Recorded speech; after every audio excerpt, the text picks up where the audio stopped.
Every time believers, quote, resist the devil and stop, Satan breathes a sigh of relief. Because you're missing the second half, and the part you're skipping, that's where it says he doesn't have a choice.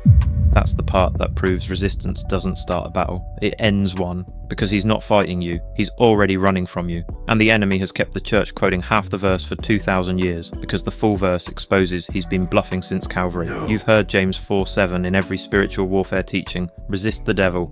Everyone stops there. Just resist, stand firm, fight back. But here's what no one tells you. James didn't stop at resist, he kept writing.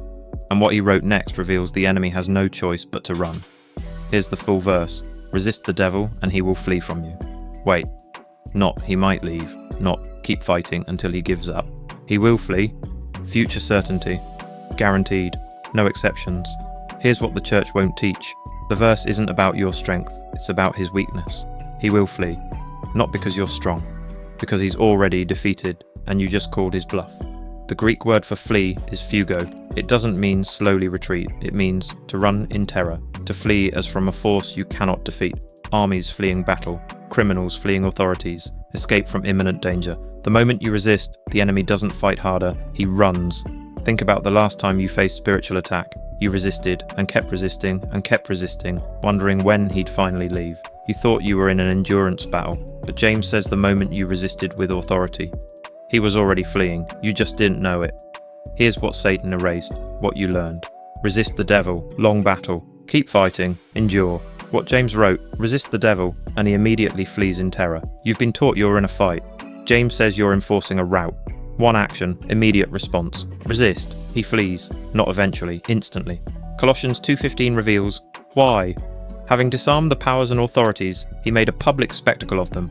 Disarmed, past tense. The enemy isn't fighting with weapons, he's bluffing without them. When you resist, you're not overpowering him, you're exposing he has no power to begin with. Here's the shift, what most think. The devil is powerful, I must resist with all my strength and hope he eventually leaves. What James reveals, the devil is already defeated. When I resist, he has no choice but to run. You're not in a strength battle, you're calling a bluff. And the enemy's been bluffing since Calvary. Every time you say, no weapon formed against me shall prosper, without the second part, you hand the enemy permission to attack. At least, partial truth does.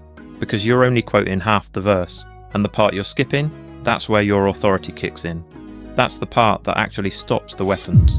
And Satan has kept the church repeating half-truths for 2,000 years, because half a verse gives half the protection.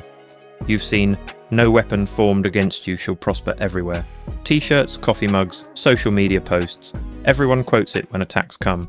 But here's what you've never seen on a t-shirt. The second half of Isaiah 54:17, the part that tells you who stops the weapons. Here's the full verse. No weapon formed against you shall prosper, and every tongue that rises against you in judgment, you shall condemn. Wait, you shall condemn? Not God will condemn, you. Here's what the church won't tell you. This verse isn't a promise that weapons won't be formed. Weapons will be formed. The promise is they won't prosper, because you condemn every accusation that comes with them. The Hebrew word for prosper is tzalak. It doesn't mean succeed, it means to advance, to push through, to accomplish its purpose. Isaiah's not saying weapons won't be launched. He's saying they won't advance if you condemn the accusations. Every tongue that rises against you in judgment you shall condemn. This is courtroom language. The enemy launches weapons, but he also launches accusations. You're disqualified. God's done with you. You've sinned too much. And the verse says, you condemn those. Here's what most Christians miss. We quote, no weapon shall prosper, but we let the accusations prosper. We rebuke the attack, but we agree with the lie. Devil, leave, but you still believe you're disqualified. No weapon formed, but you still think God's disappointed. You're stopping the weapon, but accepting the accusation. Revelation 12:10, the accuser accuses them before our God day and night. The enemy's primary weapon isn't the circumstance, it's the accusation that comes with it. Look at Job. Satan's weapon, take everything away from him. Satan's accusation, he only serves you for the blessings. Job could have agreed, but he condemned the accusation. The Lord gave, and the Lord has taken away. May the name of the Lord be praised. The weapon was formed, but it didn't prosper, because Job condemned the lie. Declare this with me now. No weapon formed against me shall prosper. Every tongue that rises against me in judgment, I condemn. You're disqualified, condemned. God's done with you, condemned. You failed too much, condemned. I am justified by God. I am sealed by His Spirit. No accusation stands, in Jesus' name. The enemy doesn't need the weapon to succeed. He just needs you to agree with the accusation that came with it. If this activated your authority, type "I condemn every accusation" in the comments. Because partial verses give partial protection, but the full verse, that gives you full authority.